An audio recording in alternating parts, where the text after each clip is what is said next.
and help us. Every country of the world, every state, Muslim state, must emancipate, must do it within themselves. And then the OIC, this only organization representing the Muslims, must help out. And then of course we expect the United Nations also to help. And when this strategy of enlightened moderation really was a double pincer, where we expected the West to solve political disputes which involve Muslims, all of them. The Palestinian dispute, the Kashmir dispute, solve them with justice. While the Muslims, I said we must, as an OIC, as a body, reject terrorism and extremism and go for socio-economic development.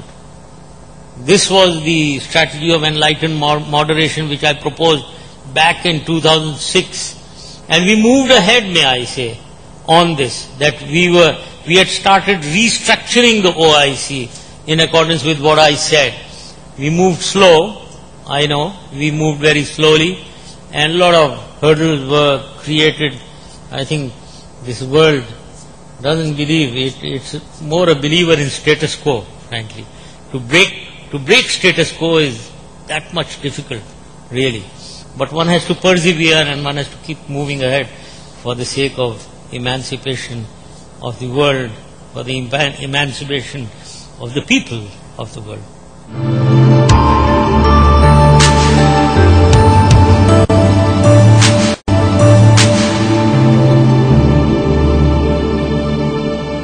Similar line of questioning came out. Some questions on, can there truly be an Islamic democracy that can sustain itself?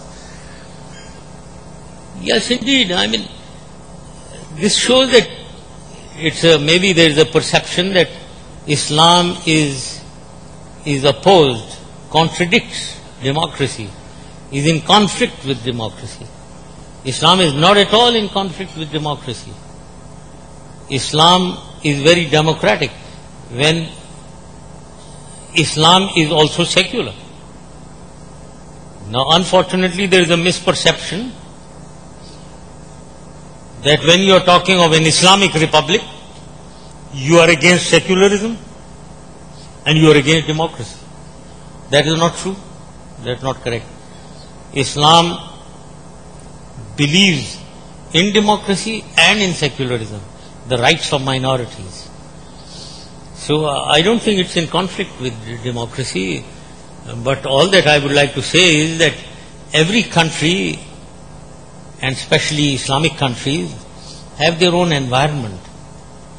There is some kind of an over-obsession with democracy, Western version, your version of democracy, your version of human rights, your version of civil liberties.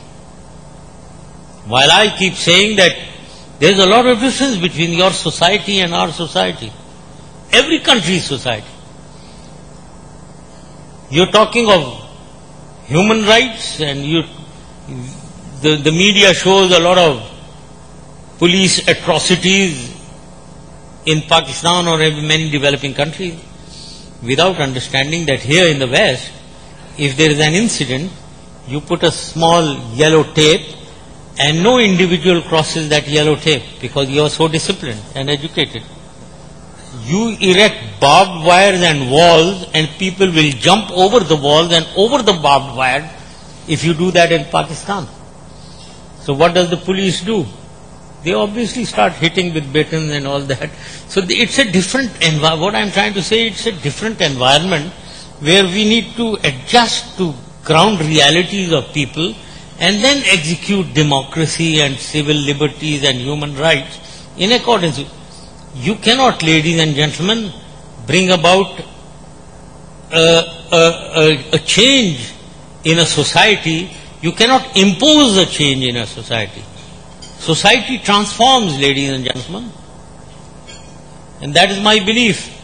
A lot of people think that you can impose a change. Society is a very living organism. It is moving in a certain direction. If you want to bring about a change, it transforms gradually. You cannot impose a sudden change. And you should see that as an example in Iran and Turkey. I mean, I'll leave it at that.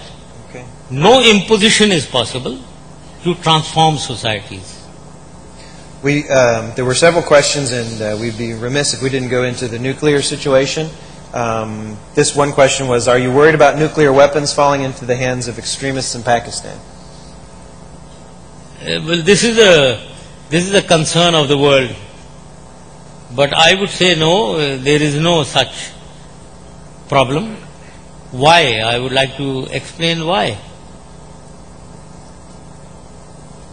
And let me frankly tell you so that, because this is really a concern with everyone in the West, that Pakistan's nuclear weapons falling in extremist or terrorist hands. Ladies and gentlemen, there are two elements: the development of weapons and the holding of weapons. These are the two elements. Talking of development, previously the development was left to the science organizations. When I came on the scene, after we became a nuclear state in 1998, I instituted custodial controls. In that, we created a national command authority, an overarching body, and we created a strategic planning division, a secretariat headed by a 3-star general, a very strong secretariat, which took over security and the finances of all the science organizations involved in development. When we did that, now all the science organizations were very much controlled, their security finances through this secretariat, answerable to this national command authority on top.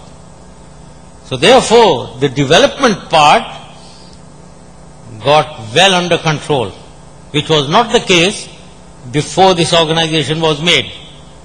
And therefore, proliferation was possible, because an individual head of a science organization was independent financially and security-wise.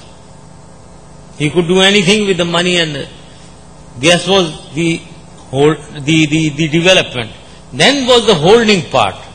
Who is holding the assets that we have? There was nobody holding. The same people were holding them also. So we created a force called Army Strategic Force Command, ASFC. This is a force of about 16,000 people. It's a core of the army. It has 2 divisions. Each division has a number of brigades. Each brigade has a number of units, regiments. Now these are 16,000 men who hold all the assets that we have. Now who can get these is the question. There is 2 ways that they can fall into terrorist hands. Number one is if the terrorist or extremist organizations, political organizations, gain in strength so much that they win in the elections and form the government. Then the government is theirs and all those assets are theirs, frankly. They are the government. There is no possibility of this, ladies and gentlemen. Today, the religious parties, groups have only about 2 to 3% in the assembly.